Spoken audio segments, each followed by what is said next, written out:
അങ്ങനെയാണെങ്കിൽ ഞാൻ ബേസിക്കലി എന്റെ മാത്രം നേച്ചർ ആയിരിക്കും. ഇപ്പൊ തിയേറ്ററിൽ പോകുന്നത് സിനിമ എൻജോയ് ചെയ്യാൻ വേണ്ടി തന്നെ, അതായത് ഇഷ്ടപ്പെടണമെന്ന് ആഗ്രഹിച്ചാണ് സിനിമയ്ക്ക് പോകുന്നത്. ആ രീതിയിലാണ് സത്യം പറഞ്ഞാൽ. നമ്മളെ കാശ് കൊടുത്തിട്ട് കാണുന്നതല്ലേ എന്നുള്ള പോലാണല്ലോ.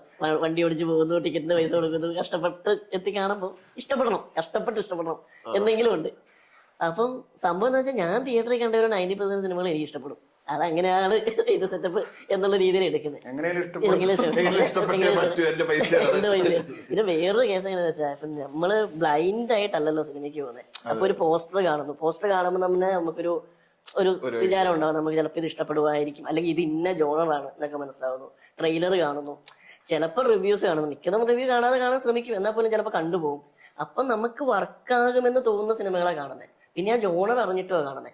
ഇപ്പൊ ലെവൽ ക്രോസ് കാണുന്ന രീതിയിലായിരിക്കില്ല ഞാൻ ആവേശം കാണാൻ പോകുന്നത്. കൃത്യം നമുക്ക് ഐഡിയ ഉണ്ട്. അപ്പൊ അവിടെ ചെല്ലുമ്പോൾ നിരാശപ്പെടുത്താനുള്ള സാധ്യത കുറവാണ്. അപ്പൊ ആട്ടം തിയേറ്ററിൽ കാണുമ്പോൾ എനിക്കറിയാം ആ ഒരു രീതിയിലുള്ള സിനിമയാണ്, എനിക്കത് ഇഷ്ടപ്പെടുന്നുണ്ട്.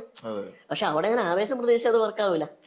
അപ്പൊ അങ്ങനെ കാണുന്നതുകൊണ്ട് തന്നെ എന്റെ ഒരു രീതിയില് എനിക്ക് ഒരുമാതിരിപ്പെട്ട സിനിമകളൊക്കെ വർക്കാവും എന്നുള്ള രീതിയിൽ. പിന്നെ ബേസിക്കലി കൊമേഴ്ഷ്യലി ചിന്തിക്കാറുണ്ട്, ഈ സിനിമ എങ്ങനെയാണ് ആൾക്കാരിലേക്ക് ഇഷ്ടപ്പെടുന്നത്. അപ്പൊ അതിൽ നിന്ന് മാറി നിൽക്കരുത് എന്ന് ആഗ്രഹിക്കുന്ന ഒരാളും കൂടെ ഞാൻ. കൊമേഴ്ഷ്യലി വർക്കാവുന്ന സിനിമകൾ എനിക്ക് ഇഷ്ടപ്പെട്ടില്ലെങ്കിൽ അത് എന്തുകൊണ്ടാണെന്ന് ചിന്തിക്കാൻ, അല്ലാതെ സിനിമയ്ക്ക് എന്ത് പറ്റി എന്നുള്ളതല്ല കൂടുതലും ചിന്തയിലേക്ക്.